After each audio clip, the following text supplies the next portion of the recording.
de la Nation, lieu de la proclamation de l'indépendance nationale, a été le lieu choisi pour un hommage officiel de toute la nation à son héros national. Il est 13h local lorsque le cercueil contenant la relique gardée pendant des décennies de Patrice Emery Lumumba, premier ministre du Congo, entre dans la cour du Palais de la Nation au son grave des tambours et fanfares. Direction la grande salle de congrès.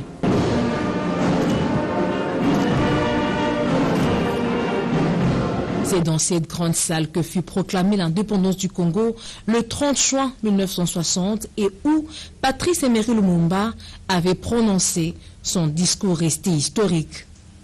Quelques minutes plus tard, le couple présidentiel, s'adjoint aux Congolais et d'autres invités de marque conviés ce mercredi 29 juin au Palais de la Nation pour des hommages officiels à celui qui est considéré comme le héros de l'indépendance de la République démocratique du Congo et dont l'aura a traversé les frontières nationales. 3 temps forts ont marqué cette étape du Palais de la Nation.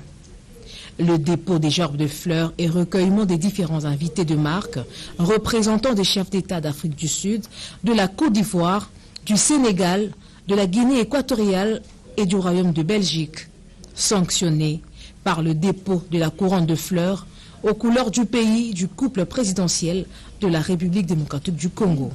Un grand silence, rompu par un fils congolais sous une douce mélodie, introduisant le deuxième temps fort de la journée, la projection du discours de Patrice Lumumba du 30 juin 1960 dans cette même salle mythique. Avec fierté, la signification. Des acclamations pour clôturer cette séquence d'une dizaine de minutes et pour introduire le 3e et dernier temps fort de l'étape du Palais de la Nation, la cérémonie de la décoration à titre posthume de M. Maurice Polo et Joseph Okito pour les mérites des services rendus à la nation congolaise. Les compagnons d'infortune de Lumumba sont admis à titre posthume à l'ordre national héros national Kabila Lumumba au grade de grand officier. Cette reconnaissance arrive la veille de l'indépendance de la République démocratique du Congo, jour de l'inhumation. Le chef de l'État a remis une médaille de mérite aux représentants de la famille Mpolo et la famille Okito, une façon pour lui d'honorer la mémoire de ses dignes fils. Position de la dépouille mortelle du premier ministre de la RDC, Patrice Emery Lumumba, à l'hémicycle du Palais du Peuple à Kinshasa. Les cortèges funèbres s'étaient branlés ce mercredi 29 juin vers sa résidence 6 boulevard du 30 juin au numéro 86, quartier Golf, en diagonale du cimetière de la Gombe.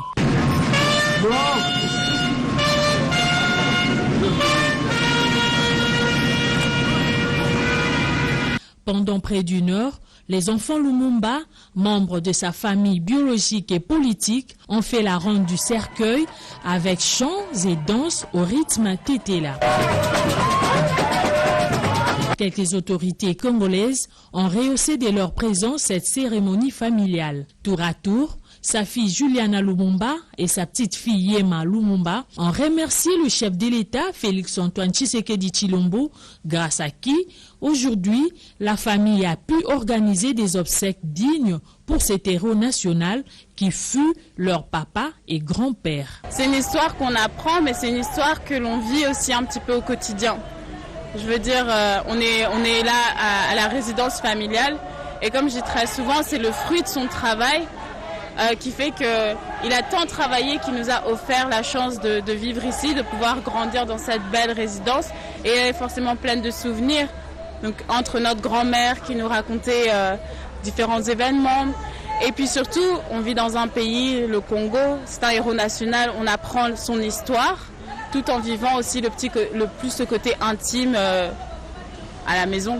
Tant que les Congolais qui sont arrivés après lui continuent à lui rendre hommage et à porter son esprit et à porter ses combats. Et c'est quelque chose qui me rend humble et qui me permet aussi de me dire qu'il est toujours avec nous et que son testament vit toujours. L'inhumation de la relique du héros national, assassiné à l'âge de 35 ans, avec 2 de ses proches, Maurice Polo et Joseph Okito, se déroulera ce jeudi 30 juin 2022, date qui marque le 62e anniversaire d'indépendance de la RDC, au mausolée construit pour accueillir sa dépouille. Le Centre de recherche indépendant et interdisciplinaire congolais de l'Université de Kinshasa a tiré les rideaux sur le colloque des 62 ans de l'indépendance du pays. Les scientifiques présents à cette rencontre ont fait un diagnostic sans complaisance de l'enseignement supérieur universitaire, n'ont tiré les conséquences. La crise alimentaire et la politique agricole en RDC étaient également auscultées. Les dérives de l'État postcolonial ont été passées au peigne fin avant d'évoquer la sécurité alimentaire et l'état nutritionnel des enfants congolais. Certains scientifiques présents dans la salle, mentionnant Luc Gion, ont même estimé que l'État congolais est inachevé. Bien naturellement, Patrice Emery Lumumba s'est invité au colloque et le professeur Jacques Ebouem, fondateur et gestionnaire du centre, est en train de percer l'image de ce père de l'indépendance à travers un ouvrage en pleine rédaction. C'est lui que nous considérons, nous Congolais, comme le plus illustre des pères de l'indépendance. L'unique qui avait une certaine idée sur la gestion de l'État en 1960, c'est Lumumba. Les Occidentaux ont présenté Lumumba comme un communiste, un homme à battre.